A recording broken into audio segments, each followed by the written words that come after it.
Well, having been a lifelong friend of art, it seems to me, Yeah. I had the most extraordinary experience in that group session just before the break, which I have never experienced before. So I thought it might be worth sharing. Please, yeah. I've had pains for years and years, and I was thinking about that. And my two amazing colleagues, I don't know what they did. I actually grew taller in the chair, and then from the waist down, I was shaking. Wow. I'd been standing up, I'd have fallen over. But look, the long and the short of it is, when I got up, I got almost no aches and pains. Oh, fantastic. Fantastic. And whoever Olive's partners were, I hope you're taking that in. and notice again that Olive didn't even say what to work on. She just had the intention, and the M's figure it out. That's fantastic. Every time I've spent a lot of time at Olive's in the UK, so even just seeing the room makes me go, oh, yeah. Anybody, let's see. Thankful, enjoying this. If you back up a little bit, let me just see, did I miss anybody else? I think I saw those, yeah. Great. Okay. Check everybody's energy.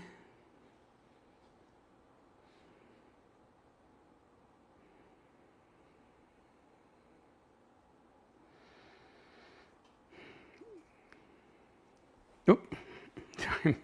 Start to get spaced out myself. Ground. Everybody, dissolve your grounding. Let the earth ground you again. Let's bring a little of that Egyptian uncooking energy. After my little maneuver there, some of you know the old cartoon. It was called The Far Side. That was very funny. And one of my favorites of that, a flying saucer's landed in this field. And all these farmers and people are rushing up to see the aliens. And one alien is at the top of the flying saucer, and there's a ladder going down to the ground. And the other alien has apparently fallen, and he's sprawled out on the ground. And the alien at the top is going, so much for installing in them a sense of awe and wonder. So, is there a group for us to continue to connect with each other after this event is completed? Yeah, the energetic NLP page is good for that. And if people want, I'd be happy to create a Facebook page for people who've been in Daima. We've done that in the past. So let us know if you would like that. Susie, can we do the same techniques you taught us for setting up the space for family? Absolutely. And Nandini brought this up too. You can set energy space for other people too, as long as you don't force it on them. Forcing it on them is a very bad idea and creates resistance, and it's just not right. But what you can do, think of it like if you were having a party or a dinner party. You set the environment so people can have a nice time. You don't force them to have a nice time, but you make it easy. So you can do that with your family, with corporate teams, any groups of people, when you're with friends. So I don't think I mentioned, for decades I did a lot of work with Fortune 50, 100 companies on leadership and team development. And we were doing this program once, and they'd reorganized this whole group within this company. And we were having a day-long meeting, and there were a number of us consultants because there was a couple hundred people in the group, and we break into small groups, so there need to be a lot of us. But you know, at any one time, you only want one person in the front of the room.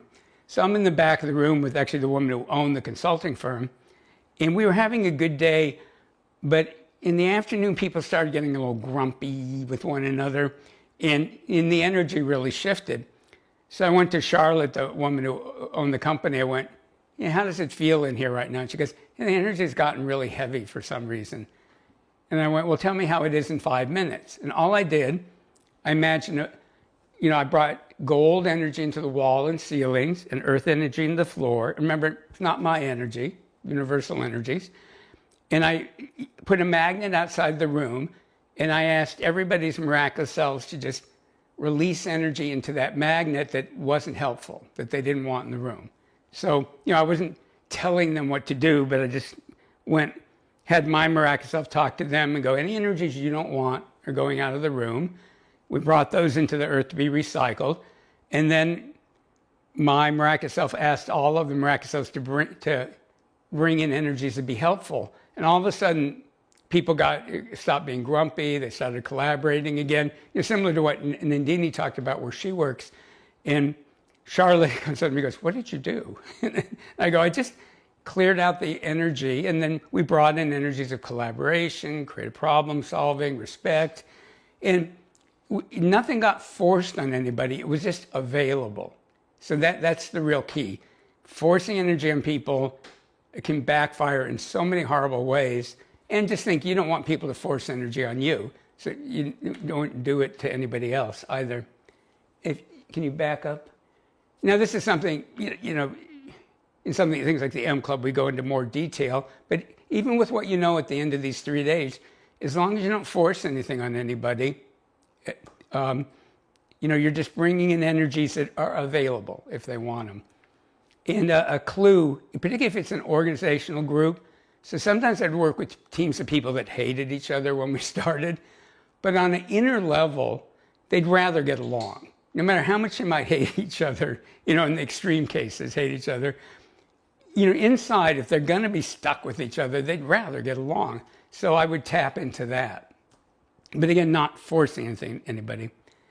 Kim saying, I had an amazing synchronicity today. Yesterday, I was resonating with a person who wanted to release blocks to having a new partner.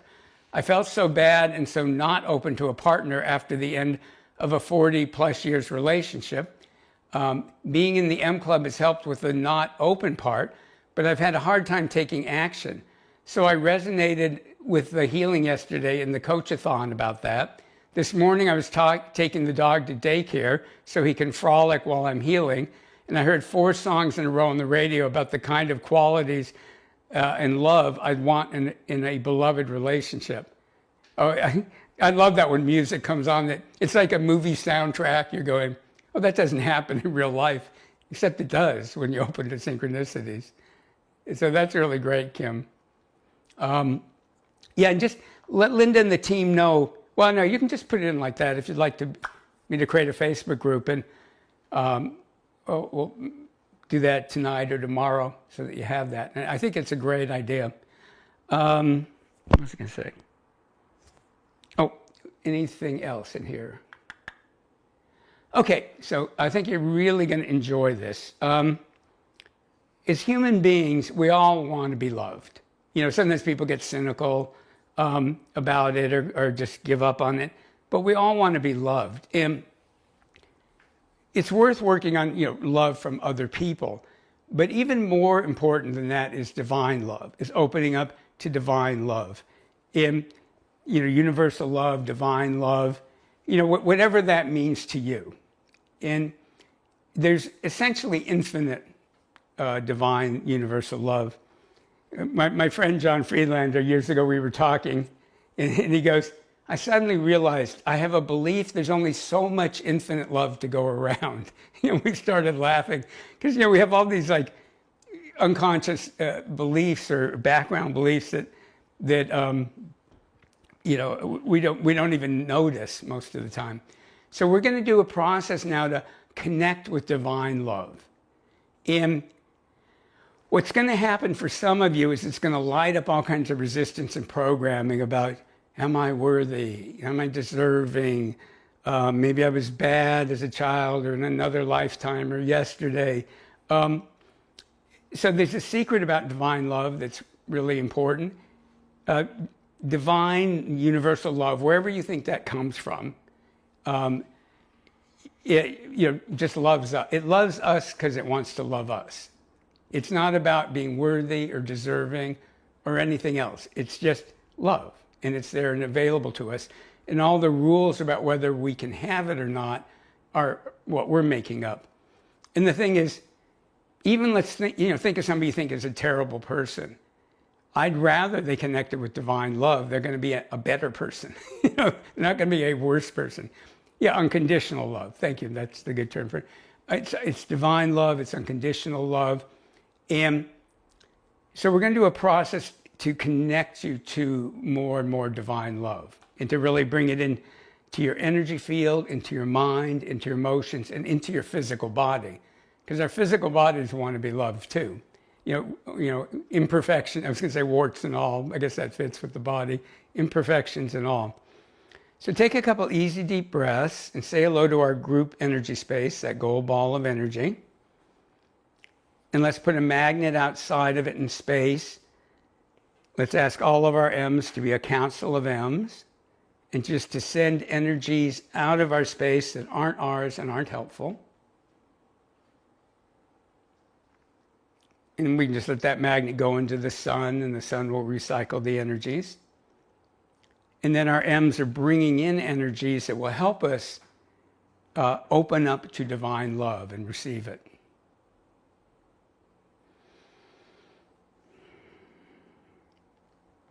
Now, and this is one of the cases where that eye of God energy is great.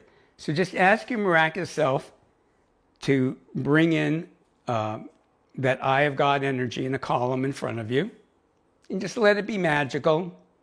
You know, think of it like the way most of us think of technology. Like, I've been getting into AI a lot, and it's like, I mean, I know a little bit about how it works, but you know, on another level, or just my computer in general, I don't know how all the little transistors and silicon chips and everything really do the magic, but it works, and I don't worry about that. I just know it does its thing.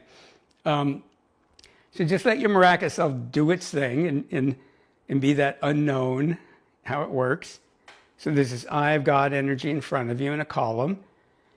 And ask your miraculous self to start sending symbols out to it that represent anything that would block you from receiving and really feeling divine love, like really receiving it, really allowing it, really luxuriating in it, bathing in it.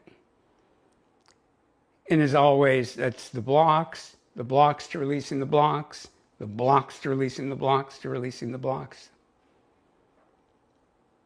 And we don't have to get all of them now, just whatever is easy at the moment.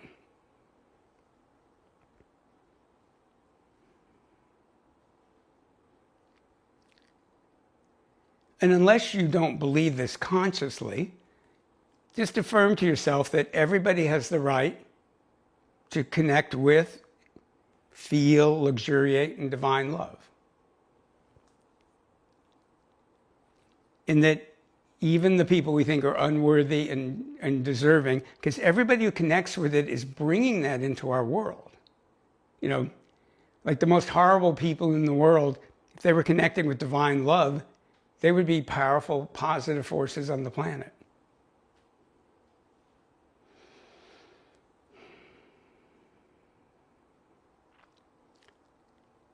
And then your heart chakra is in the middle of your chest. It's near your physical heart. And just imagine, pretend right now, give permission for this to happen, that your miraculous self is bringing in this universal divine love, and it's starting to fill your heart chakra and your physical heart. It's just gently and powerfully pouring into your heart chakra and your physical heart. This infinite divine love. It's filling the cells and the chakra and the spaces between the cells and the ventricles in the heart. And just imagine now your heart is starting to glow. Both your heart chakra and your physical heart are starting to glow as they're absorbing this universal love.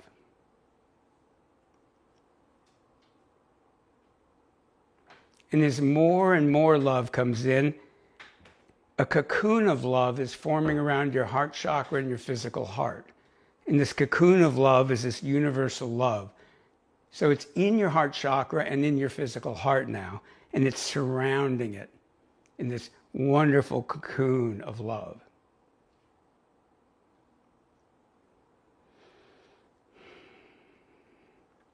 And just pretend that's happening. Pretend you can feel it. Pretend you're accepting it. If you prefer the word imagine, imagine you're feeling it, accepting it. And as more and more love comes in, it's starting to go into your bloodstream. So as your blood is moving through your heart, every beat of your heart is sending love through your bloodstream. So along with carrying oxygen, the cells in your blood are now carrying love. And the liquid itself of your blood is now carrying love. And as more and more love comes in, your blood is carrying it to every cell in your body. So every cell in your body is being filled with divine love. The DNA, the mitochondria, the liquid in the cell, every component of the cell is being infused with divine love. Easy, deep breaths, no effort. And all your cells now are starting to glow with love. And the various organs in your body are all now glowing with love. Your lungs and respiratory system are glowing with love. Your brain, your nervous system are glowing with love. Your muscles, tendons, ligaments, bones, joints are all glowing with love.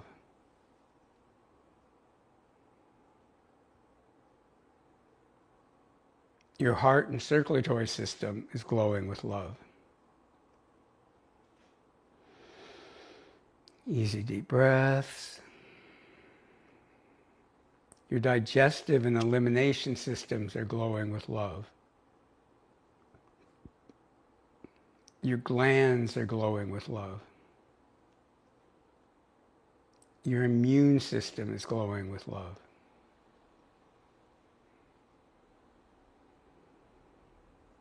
Your lymph system is glowing with love.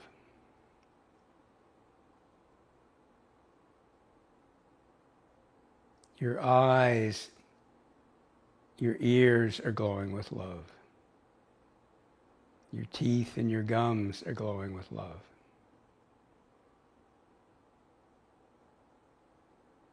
All the internal organs are glowing with love. Your kidneys and liver and pancreas and gallbladder and sexual organs.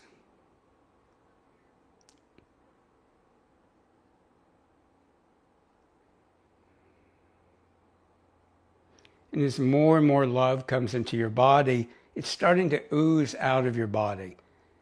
So your body and energy field are filled with love, and the love is starting to ooze out of you so that you're creating a second cocoon of love going around you and your energy field.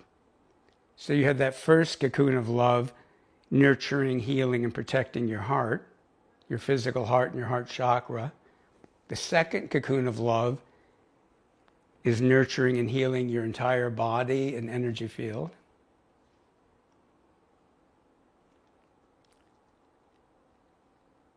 As more love comes in, a third cocoon of love is going out, and it's encompassing you and everybody you care about.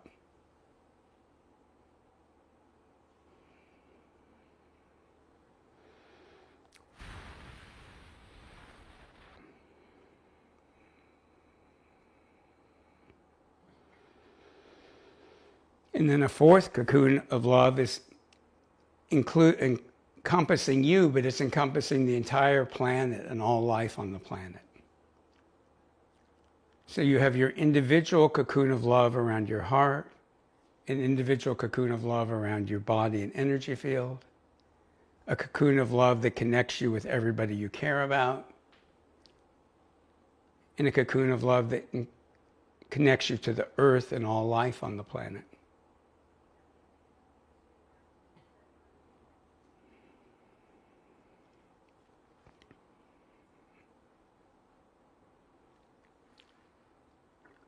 And if you want to, set your intention that every night when you're sleeping, at least part of the time when you're sleeping, your miraculous self will start filling you with divine love, filling your heart and your blood, creating a creating a cocoon of love around your heart, a cocoon of love around you, a cocoon of love around you and everybody you care about, and a cocoon of love around you and all life on the planet and the planet itself. So that every night while you're sleeping, part of the time this can automatically happen, so that when you sleep, it's deeply, deeply healing, nurturing, relaxing, revitalizing. And that can happen easily, naturally, while you sleep soundly, deeply, and wake up really feeling refreshed. So if you want this, just set your intention and give 100% permission for your miraculous self and your unconscious mind to do that tonight and every night while you're sleeping.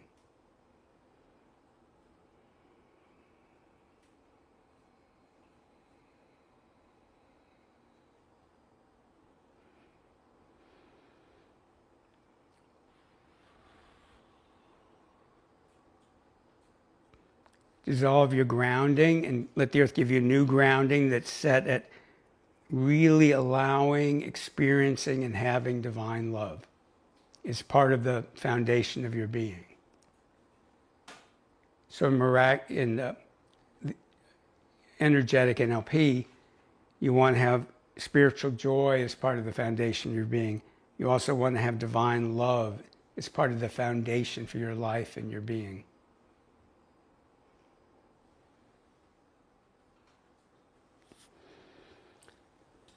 Okay, begin to wiggle your fingers and toes and lightly move and stretch.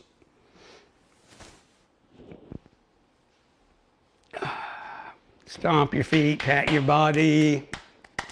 Let's bring in lots of sparkling energy.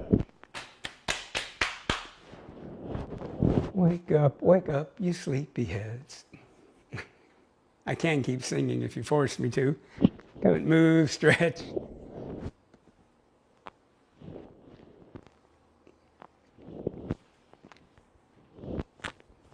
I don't think if I explained that there's a concept where when you go deep in meditation practices and then you come back up and then you go deep again and you come back up, it's called fractionation. I don't know why. But what happens is you keep going deeper when you do that. So the going deep, coming back, actually, it's like developing a muscle and ability to really go into very deep states. So before we do our next thing, if there's anybody who wants to share their experience, either raising their hand or put it in the chat, or if there's any questions. I really felt the depth of that theta brain wave. Yeah.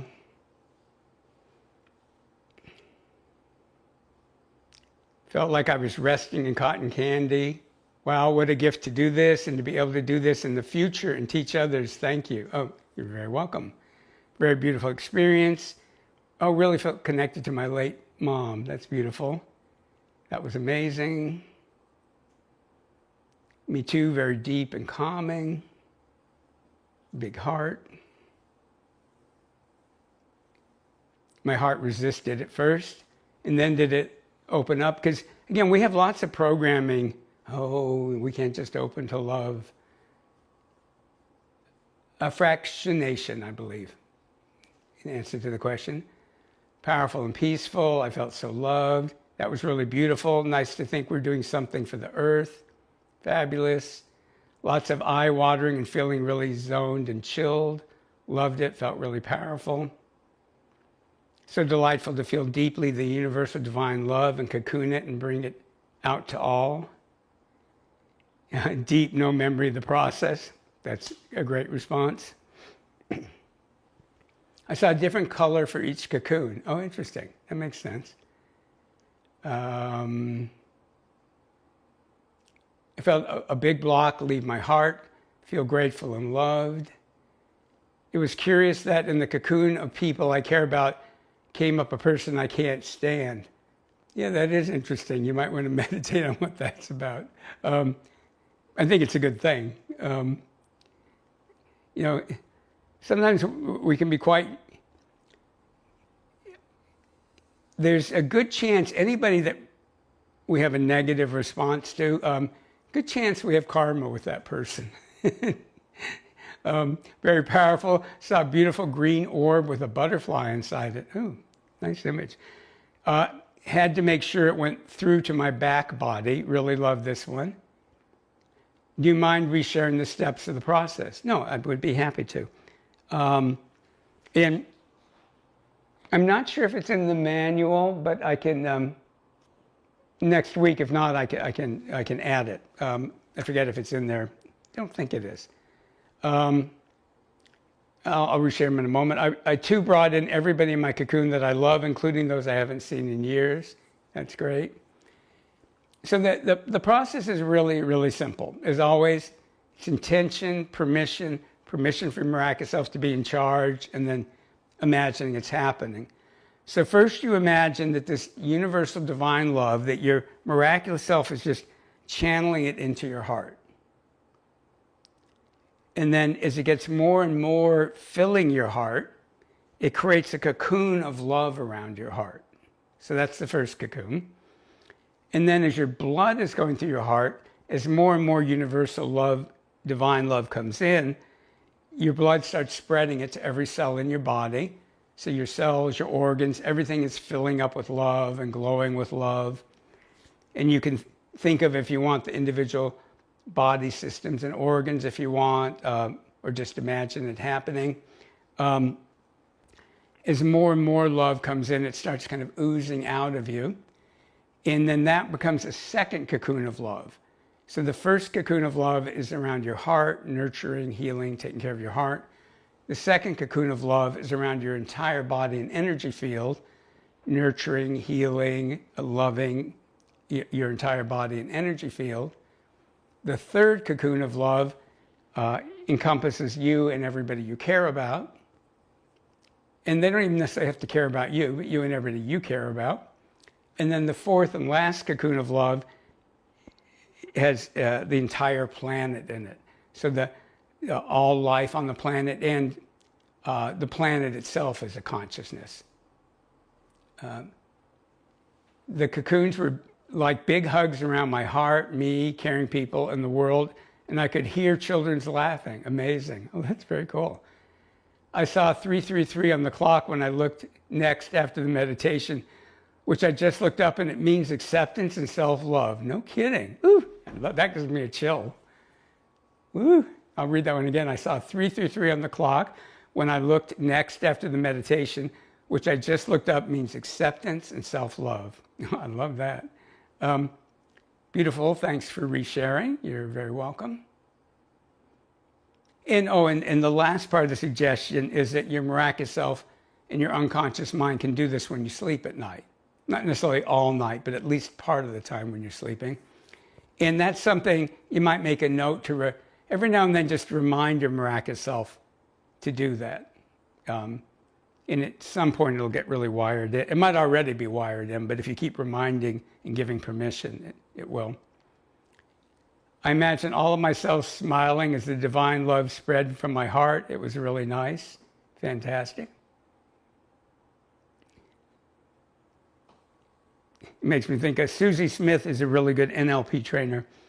And she has this funny little song. There's something like, every little cell is happy and healthy. I mean, it's just kind of dumb little song, but it's infectious. You know, it gets to you.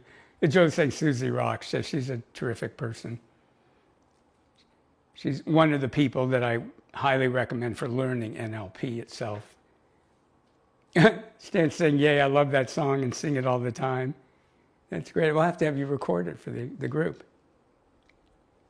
I couldn't help but smile automatically. Okay, so you should all be in a good place now. We're going to send you back to breakout rooms. This time you're going to be in pairs. Ooh. And again, just have fun with it. The more you have fun with it, the more powerful it will be. Many years ago, my friend John Friedlander, I was very serious about healing people. And one time he went, you don't get it, Art. And I went, what? And he goes, the only reason to heal people is because it's fun. And I went, what? And he goes, the only reason to heal people is because it's fun. If you're not having fun, don't do it. And I was going, but, you know, no, but it's important and I have to save the world. You know, he goes, no, because the only reason to do it is because it's fun. And if you let it be, it's fun. And the other thing is, whenever you're working with somebody else, if you do remember you do the eye of God process and the magnets, so it's always healing for you too.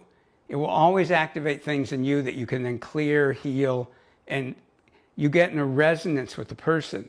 So like in traditional therapy, you're not supposed to be thinking of yourself, just the other person. Here, it is a dance, and the more they shift, the more you can shift. The more you shift, the more they can shift. So it's not only okay, it's a great thing that you have in mind that both of you are getting transformation, healing, whatever word you want to. You know, I just use the word healing because we all have a sense of what it means. So you're going to get in pairs. You'll have 7 minutes each. So you'll send energy for 5 minutes. You'll chat for 2 minutes. And again, don't tell the person what it is that you want them to work on so that they can't get into it all consciously. Tomorrow we'll start playing around with being conscious of it too. But for right now, just go, okay, I know what I want you to work on, and then give permission. So if you're the one receiving, give permission to receive it, keeping your miraculous self in charge, of course. They'll send you energy, you'll chat a little bit, and then you'll switch. I want you to do this in pairs because it will force some of you to realize you can do it. And again, I didn't say that very well. Let me re-say that. It'll give you the opportunity to just see what happens.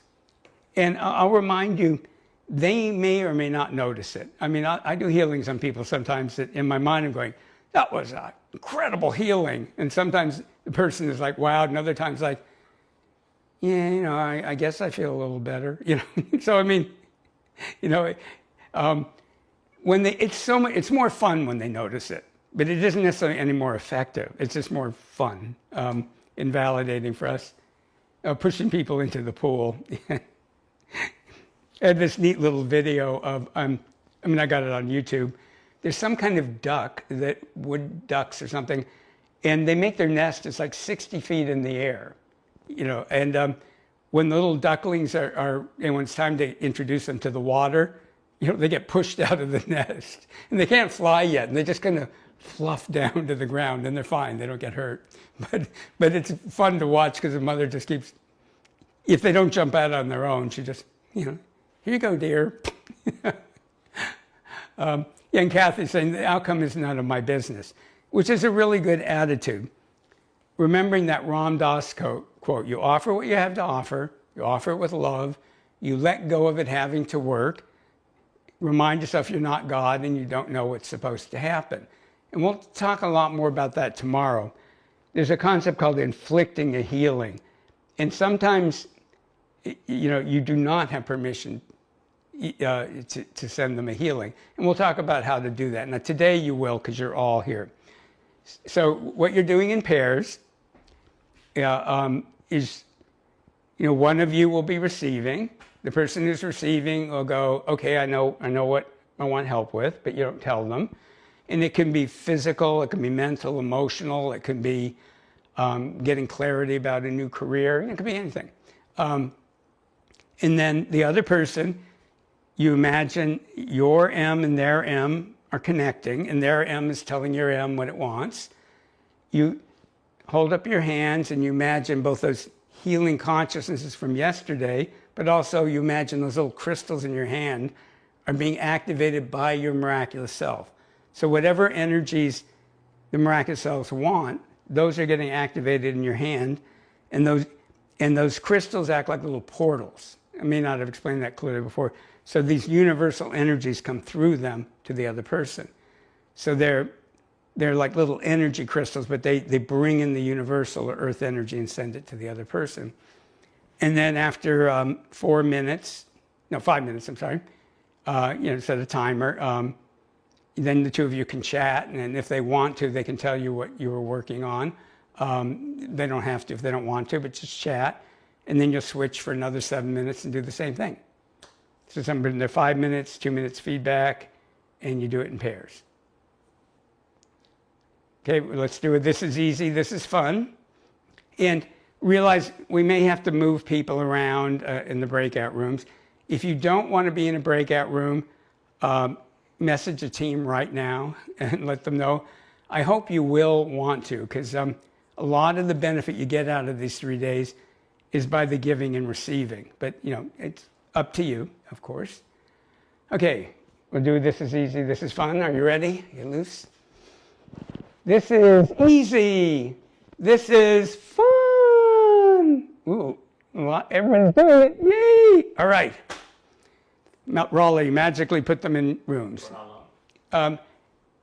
It'll be total of 14 minutes. And again, it may take a minute. We'll make it 15 minutes because it may take a minute to get everybody sorted. Be sure to tell it yes when it pops up on your screen. Well, welcome back. And I'd love to, in the chat, but also if anybody wants to raise their hand, I'd love to hear how that was. Particularly if you're new to all this, or if you were working with somebody that was new to all this, just love to hear how that went for you. Julie. Kat just did an amazing clearing for me where I was working on, you know, the excellent advice you gave me yesterday about with my mother, with forgiveness and understanding and letting go, not only of her expectations for me, but of mine for her. And all of this emotional stuff started coming up from, you know, like when I was a teenager. And it's sort of like, it was awesome because it was sort of like, yeah, this is what I want to let go of. So, you know, and as Kat said, you know, in order to let go of it, you have to have it. So it's kind of like, cool. That was, and I feel much softer. Oh, fantastic. Yeah, Kat's very talented. Good work, Kat. Very good. And thanks for sharing that, Julie. Anybody else? Oh, Kathy, yeah. I didn't know I was going in there, but that's good. Well, it was kind of like musical chairs, and you know, a guy popped in, and then all of a sudden he was gone, and Joan was there, and we started working on Joan, and at the timer, then Sia arrived, and so we didn't get a chance to do everybody, but I asked for help with resistance, and it was amazing because I felt such strong energy in my hands, then it went to my heart, then my head and my feet, and it was just beautiful. Oh, fantastic. Absolutely beautiful. And thanks for, you know, again, you know, Zoom is amazing technology, but these things happen, people popping in and out. And I love that you guys just rolled with it and you still had amazing energy, you know? Oh, yeah, yeah. I mean, it's wonderful, even if you just meet somebody for 2 seconds. Yeah, that's great. But thank you. Yeah, thank you for saying that. Pamela. I love your background, by the way. I'm getting to the unmute. I was with Nikki, and we're both newbies. We actually both only came into your sphere like in the last month, week to month. Me and Nikki, we both released some strong energies, like some strong blocks.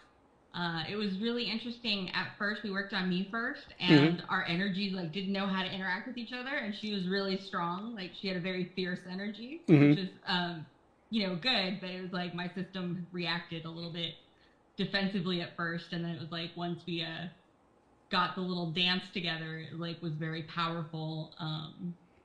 And I think like when we got to her turn, my energy was a little bit more used to how hers felt, so it was like it went just right in.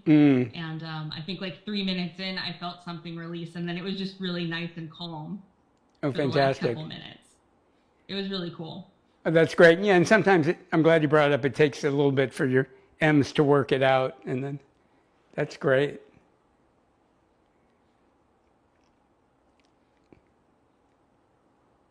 And then you can scroll back. Let me see what people said.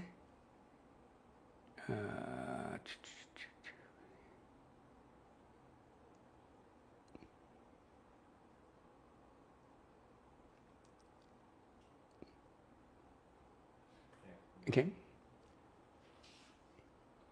Feeling lighter. Oh, great. Mary. Hi. One of the things you had offered, I guess, out there, one of the points was the past and the future. It came up in the chat. So I added that when I was sending and asking the miraculous self to send past and future energy and removing blocks with Kim. And so I was using a few NLP timeline things with it, which brings me to another question. And I love this, Art, and that's why I keep coming back to some of these as I go. And I'm obviously, like you and a lot of others, going on to other things too and mixing things with it. But how do you see NLP at this point as a part of this? I know you're using the hypnotic language and using the NLP language, and I love it. I won't tell them how, but I observe it and appreciate it and accept it. But can you share any of that with us? Just a little bit. So for one thing, like in the M Club, we start doing NLP techniques energetically. So some of them we do in a pure NLP way. Others we do energetically or some mixture of both. So I can give you an example for everybody. So in NLP, there's something called parts work. And it's dealing with different parts of the personality, the unconscious mind. And the reason they call it parts work is, people are all the time going, well, part of me wants this and part of me wants that, with these internal conflicts. Well, in NLP, they have these powerful techniques where you kind of negotiate and work with the different parts. The only problem is a lot of times those parts are running a lot of energy that's not your energy. So when you do it like in the M Club, you would drain out the energy that isn't yours, fill it up with your authentic energy, then do the parts work. And it makes it very, very different. For one thing, some of the parts go away. Some of them, turns out, aren't even you. Other parts, the parts that are you, they change radically. Radically is not a great word, but they change profoundly before you even start working them together. Because in typical NLP, you're often bringing together parts of the person, but a lot of it's inauthentic. And it still improves their lives, but when you drain the energies out that aren't theirs, it goes to a whole different level. Another way, and this is good for everybody, that there's a lot of ideas from NLP that we use to influence the energy work and vice versa. So I remember when I was in college, I was interested in psychology, but when I would read things in psychology, people are always making these absolutes, like this is the way you are. Back then, like if you're a man, you want to sleep with your mother and kill your father, and if you're a woman, you secretly want your own penis, and all these Freudian and Jungian kind of things. And I always thought it was interesting, but it didn't feel right to me that these were some kind of absolute truths. When I started studying NLP, they went, we're not telling you the truth, we're telling you ways of thinking. And they go, this is more the pure scientific method. You have theories, you play with them. Where they work, where you use them. Where they don't work, you improve them. So that's one of the things I brought into the energy work.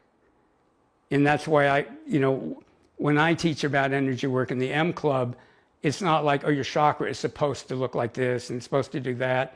We play around with different ways of thinking about it, because the greater reality, particularly in the energy world, is so much more incredible than our concepts. So like all these concepts of chakras, they're useful. I don't think they're ultimately true. They're like models of something much more multidimensional and complex. So everything in energetic NLP is affecting one another. But in the M Club is where we get more into things that you would more overtly recognize as NLP, like submodalities and things. Thank you so much. Yeah, the great question.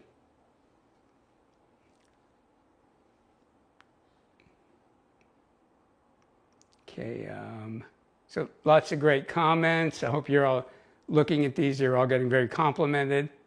Amazing experience. Could feel the energy building to a crescendo. Thank you very much. Rochelle did a fabulous healing on me, and I really found a breakthrough. I let go of something. I cannot wait to see what it was. Thank you, Cece. Lots of thank yous to people. Did amazing jobs. Identified underlying issues. something about Irish power. So again, I hope you're all, particularly those of you that are new, are really letting it sink in that you can actually do this. I mean, the energy work, it's like anything else. You can get more and more sophisticated, and there's more levels. But really powerful energy work isn't difficult. I remember the first healing class I ever took. We were doing amazing healings on one another, in a weekend. They didn't teach us how to do it safely, unfortunately, but and there was a lot they left out. But these actual abilities are in all of you, or you wouldn't still be here on day 2 or been attracted in the first place. Someone saying I felt resistance but got lighter. Excellent. Oh yeah, and, the use of symbols, metaphors, the questions I ask. For those of you that know NLP, one of the 5 or so most powerful ways to make changes in yourself or others is the questions you ask. So there's a lot of NLP woven into everything.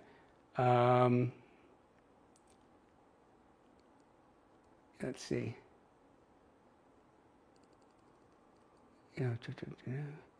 And I'll put something about, if you go back a little bit, back to Olive. Yeah. And then if I'm reading this right, I think Olive and Lynn were working together, and what Olive was talking about, in this program, we're not emphasizing getting messages for other people. If you do, we do that in the M Club a lot, about actually reading the energy. But if you do get messages now, you're welcome to share them. The main thing is when you share them, just go, this is what I'm getting, this is what I'm perceiving, not like this is the truth. And then if you do it that way, it's always helpful for the person. Again, you just say it, and I always do with people, I go, well, this is the way I see it, this is what I get, this is the sense I'd make of it.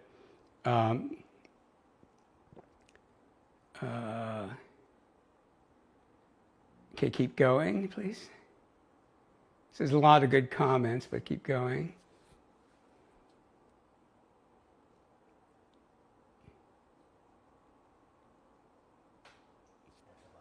Okay, so I'm going to take an easy, deep breath. And even though you may have done this right now, you always want to keep clearing after you've worked with people. So have your M create that eye, or bring in the Eye of God column of energy and start releasing into it. And in the blocks to releasing those, and the blocks to releasing the blocks to releasing those.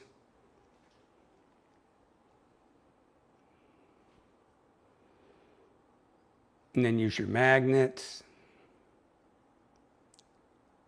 In front, above, behind, and below. And then you always fill up. So you're always like, Eye of God, use your magnets, fill up.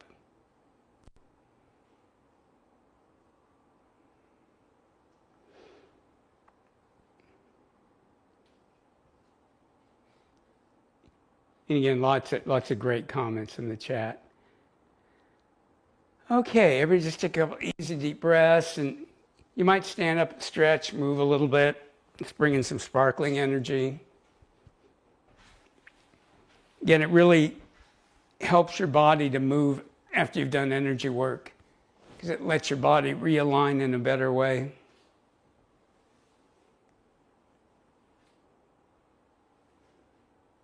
And you're welcome, Colleen. Thank you for the comment.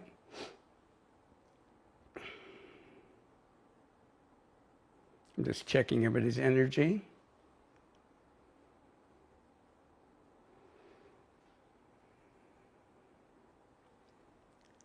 Okay, I am going to talk a little bit now about the M Club. And Raleigh, do you want to show that page? Yeah.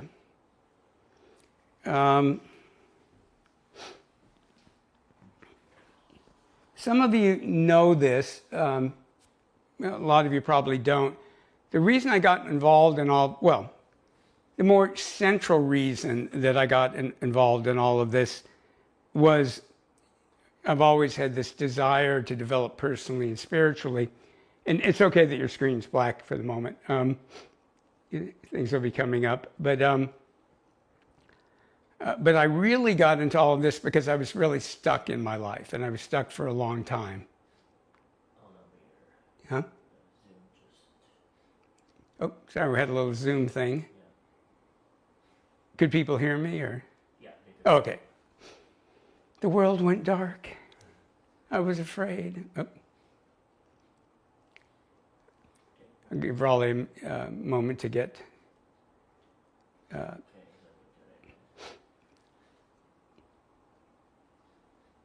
And what I'm going to show you now, you'll get a link for it. It's online. Well, I'll keep talking though. So I got involved with all this in a really big way because I was super stuck in my life. And I'm sure most of you have experienced being stuck. And it was really strange for me because I'd always been an adventuresome person. Like when I was turned 20, I quit school for a while. I bought a one-way ticket to London. And when I was young, it was a big deal for somebody in California to go to Europe. I mean, now it's common. But it was, none of my friends, or almost none of my friends had ever been or anything. And they had just started charter flights. So it wasn't as horribly expensive as it had been. And I had like a one-way ticket to London, and I had a pack and a sleeping bag and a little terrible tent. And I just wanted to have an adventure for a few months, which I did. I had an amazing time. And people go, you don't even know how you're going to get home? And I go, well, that's part of the fun of it. It's like, I'm going to have to figure out how to get home. I don't even have a ticket home. And which did turn into an adventure. But so the point is, I was a very adventuresome person. And then I graduated with a biology degree, ended up getting a research job. And by the time I got the biology degree, I realized that I liked science, but it really wasn't what I wanted to make my career. But I thought, well, I'll get a job if I can in research for a while. And I wasn't sure I'd even be able to get one because had maybe, go back to the top, minimal qualifications, maybe.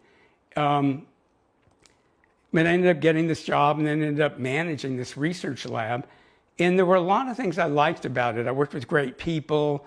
We were studying the effects of estrogen and progesterone on the tissues in a woman's body, how that shifts during pregnancy. And they knew these changes happened, but they didn't know how did it happen. And nowadays, people would call it epigenetic research, though we weren't really using the term at the time. And so I was proud of what we were doing. It was important work. I worked with great people. We'd go camping and skiing and stuff. And we worked really hard, but we'd have fun too. But I didn't belong there. And I don't know how many of you can relate to that. I knew that I didn't belong there, but I got really stuck. And I had no idea what to do with myself. And back in those days, the common belief was you found a career that you were going to have for your life. And nothing was appealing to me. There were a lot of interesting things, but there was nothing that I wanted to devote my life to. And I felt like something was just going to appear someday. But the years went on and nothing was appearing. And I thought, what's wrong with me? Why am I so stuck? And otherwise, my life was good. I had true love. My life was great, other than I felt like I wasn't where I should be. The expression being meant for more. I felt like there was something I was supposed to be doing, and this wasn't it. Again, what I was doing was important. It was useful. I was proud of it. But, I knew that wasn't what I was here for. But I couldn't figure out what I wanted to do with myself. And it was through NLP and the energy work that I got unstuck and completely changed my life. And so I know personally the power of all this. And I started studying NLP back in 1983. And more and more people are going, oh, I was 2 then. Kind of thing. Or you're my dad's age, which is always a great one to tell people.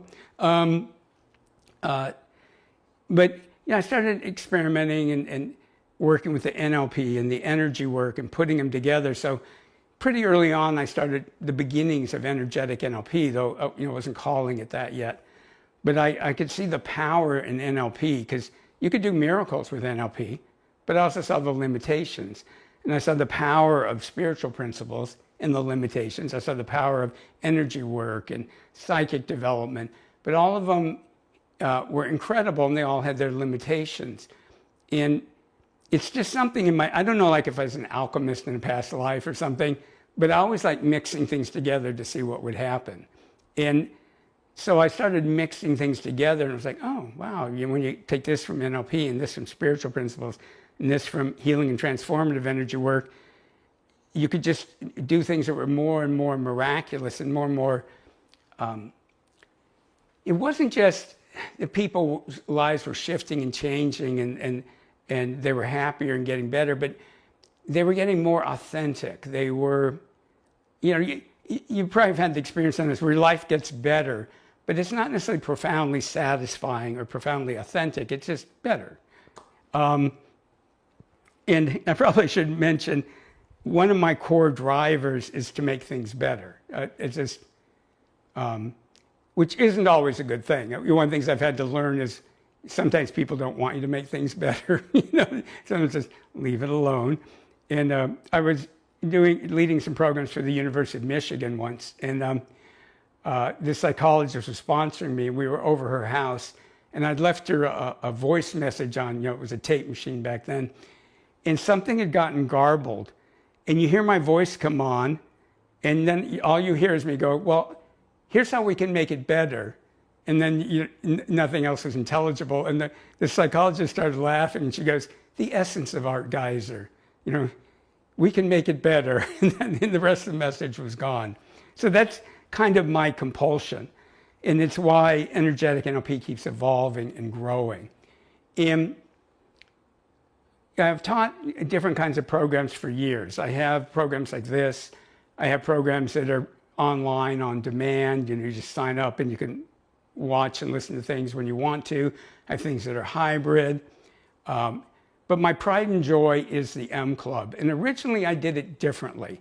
Originally we had the levels programs. And I think Lynn or somebody mentioned being in level 2. And they were in sections. You could take level 1, then you could take level 2, you could take level 3, and you could take level 4 even. And people change their lives. I'm really proud of the work that came out of that. But it also kind of left me a little dissatisfied, because I kept thinking that isn't really what I think it should be. I think it should be one deal. And the reason for that is, how you get a momentum going? So you be in level 1, you get this momentum going. And then sometime later, you might take level 2, and the momentum would have dropped, and you have to come back up, and that would keep happening. And I realized the only reason I was doing it as levels was a marketing decision, because people had told me, well, it's easier to get people to sign up for programs if it's less money, less time, which makes sense. And so I did that for years. And again, I'm proud of what happened. There's a lot of people here that were in some of those programs. People changed their lives. But it always felt to me like it just wasn't really the right way to do it. And I'd hear about other groups, Healing Touch, and I think Lucy would know transaction analysis, where there were a lot of things where if you were going to really get into it after introductory programs, if you wanted to really get into it, you signed up for like a commitment that was a year or more, because then you could really make things powerful. You could really, just keep building. And so that was the birth of the M Club, is when I decided I'm not getting any younger, and if I'm going to do this the way I really think is the best way for people, I'm going to put it all together. And a lot of business coaches and stuff told me it was a mistake. And from their perspective, yeah, because again, it was easier to get people into programs the other way. This is a lot more work, a lot more work. It's fun, but it's a lot of work in time and money and energy. But I just kept thinking, at this point in my life, I want to do it the way that I think is best for people, period.